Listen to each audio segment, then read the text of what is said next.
నమస్తే అండి. Welcome back to my channel Vidyavati తోటలు పాటలు మాటలు. ముందుగా సబ్స్క్రైబర్స్ అందరికీ ధన్యవాదాలు. కొత్త వాళ్ళు కూడా సబ్స్క్రైబ్ చేయండి ప్లీజ్.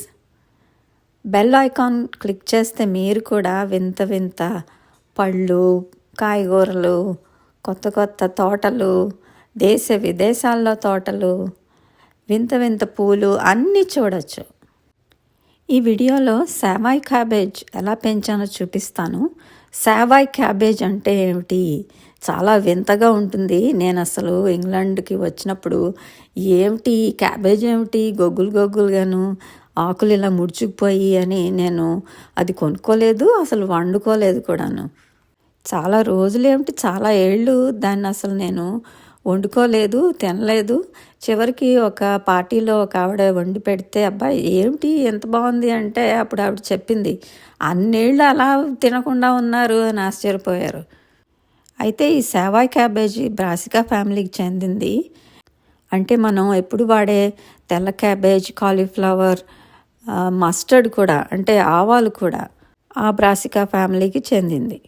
ఈ క్యాబేజ్ అసలు చూడడానికి ఆకులు ముడతలుగాను అంత పెద్ద బాగుండదు, కానీ తొందరగా ఉడుకుతుంది. మన తెల్ల క్యాబేజ్ కన్నా రుచిగా ఉంటుంది.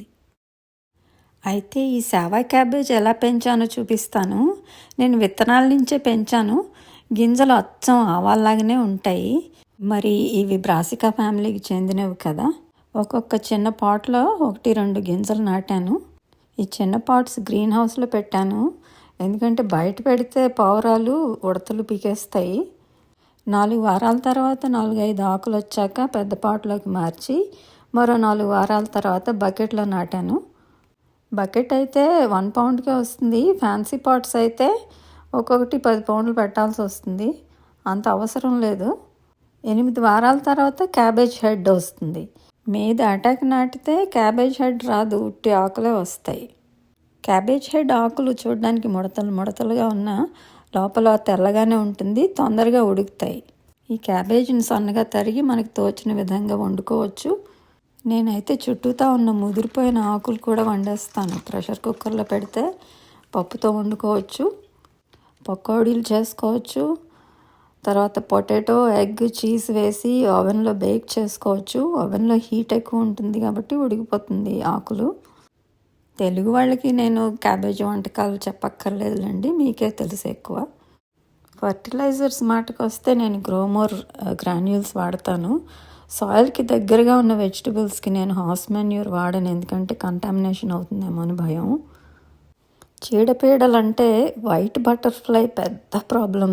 దీంతో చిన్నగా హాయిగా ఎగురుకుంటూ తిరుగుతూ ఉంటాయి, ముచ్చటగా ఉంటాయి, కానీ వైట్ బటర్ఫ్లైస్ చాలా డేంజరస్. ఇవి చాలా డ్యామేజ్ చేస్తాయి. రూట్స్ దగ్గర ఎగ్స్ పెట్టేసి అంటే గుడ్లు పెట్టేసి అందులోంచి లార్వా వస్తాయి. అవి రూట్స్ అన్నీ తినేస్తాయి. తర్వాత రకరకాల గొంగళీలు ఆకులను తినేస్తాయి. పెద్ద పెద్ద తోటల్లోనూ పొలాల్లో అయితే వీటి కోసం ప్రత్యేకించి నెట్స్ వేస్తారు. కెమికల్ స్ప్రే చేయకూడదని ఈ మధ్య చాలామంది నెట్సే వాడుతున్నారు. కొన్ని పొలాల్లోనూ తోటల్లోనూ నాస్టూటియమ్స్ అని ఒక పూల మొక్కలను పెంచుతారు. వరుసగా కొన్ని వేసేస్తారనమాట. ఈ వైట్ బటర్ఫ్లైస్ ఉన్నాయి కదా, వాటికి అట్రాక్ట్ అయ్యి అక్కడికి వెళ్ళి గుడ్లు పెట్టి క్యాటర్పిల్లర్స్ వస్తాయి. అప్పుడు ఆ నాస్టూటియం మొక్కల్ని తింటాయి, క్యాబేజ్ మొక్కల్ని వదిలేస్తాయి. ఇటువంటి మొక్కల్ని ట్రాప్ క్రాప్స్ అంటారు. ఎందుకంటే ఇన్సెక్ట్స్ని ట్రాప్ చేస్తాయన్నమాట, అసలు పంటని వదిలేస్తాయి.